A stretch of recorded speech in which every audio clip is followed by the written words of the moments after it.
शाम को 4 बजे से लेकर 7 बजे के बीच में शंकर और पार्वती के भ्रमण का समय रहता है। मेरे देवाधिदेव महादेव और माता पार्वती के भ्रमण का समय, भगवान शंकर पार्वती घूमने को निकले।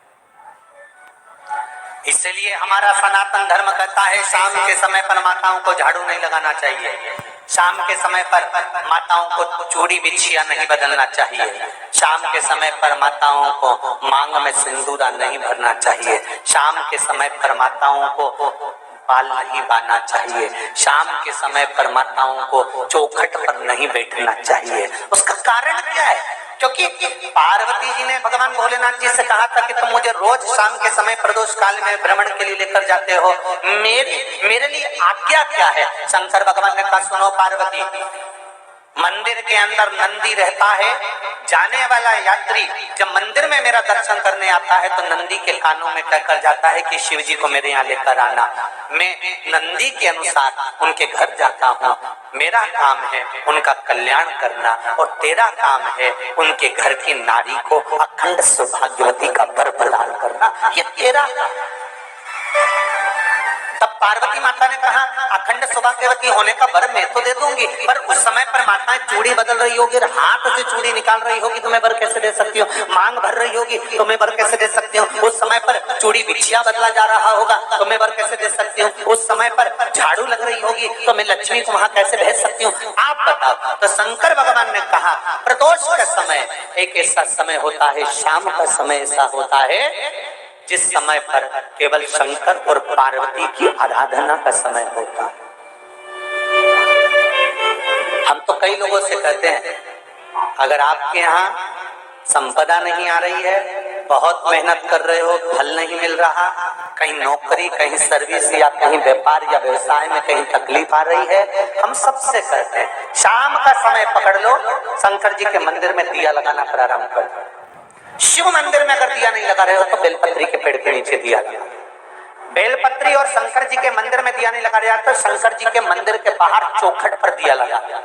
इतना भी नहीं कर सकते तो अपने घर के बाहर अपने द्वार पर दिया लगा दो और शंकर जी के नाम का श्री शिवाय नमस्तुभ्यम बोलकर शंकर भगवान को याद कर कर अपनी कामना कर कर बाबा का स्मरण कर कर पंचाक्षर मंत्र नमः शिवाय, षडाक्षर मंत्र ओम नमः शिवाय, द्वादशाक्षर मंत्र ओम नमो भगवते वासुदेवाय, जो मंत्र तुमको याद है उसका स्मरण कर कर लक्ष्मी हो चाहे नारायण हो चाहे राम हो चाहे कृष्ण हो, स्मरण कर कर शाम के समय बाहर दिया लगा दो, दरवाजे के पास लगा दो, वो सुनेगा जरूर, आएगा तो उसका वेलकम जरूर होगा और वो कुछ देकर जरूर जाए। नियम तो बनाओ, उसकी चौखट पर जाकर कहना प्रारंभ।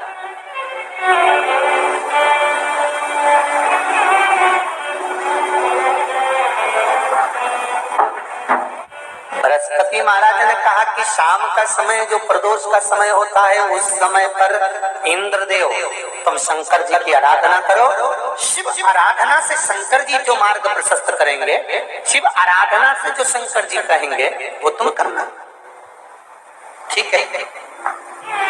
आराधना करी बाबा भोलेनाथ जी।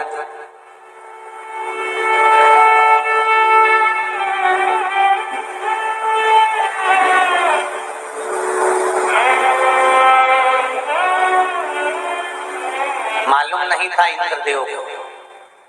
बृहस्पति महाराज ने प्रदोष की महत्वता समझाई तो प्रदोष का समय जानकर शंकर जी पर 7 बेलपत्र प्रदोष के दिन इंद्र ने समर्पित कर दी बिना सोचे। कितनी बेलपत्र? 7। प्रदोष का व्रत करो चाहे ना करो, मंदिर में चढ़ी हुई बेलपत्र को उठा लो,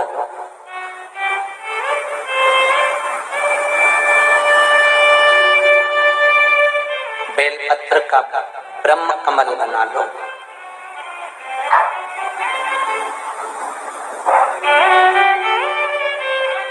ब्रह्म कमल का मतलब होता है डंडी बीच में रहे, आसपास पत्तियां रहे। 7 पत्ती का ब्रह्म कमल बनाकर, जैसे ये पत्तियां हैं एक जैसी रखी हुई हैं तो इसको फैलाइए 7 पत्ती को, फैलाकर ब्रह्म कमल बना। प्रदोष का व्रत करें ना करें, जरूरी नहीं है कि वृक्ष से ही पत्ती लेकर आओगे तो ही शंकर जी को चढ़ाओगे।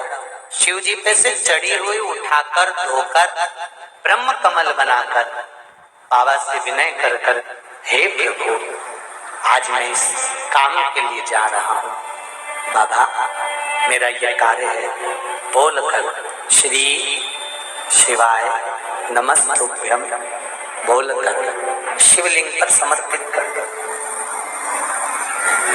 दिन भर के प्रदोष व्रत का फल बाबा एक बेलपत्री समर्पित करने पर ही प्रदान कर देता है। शिव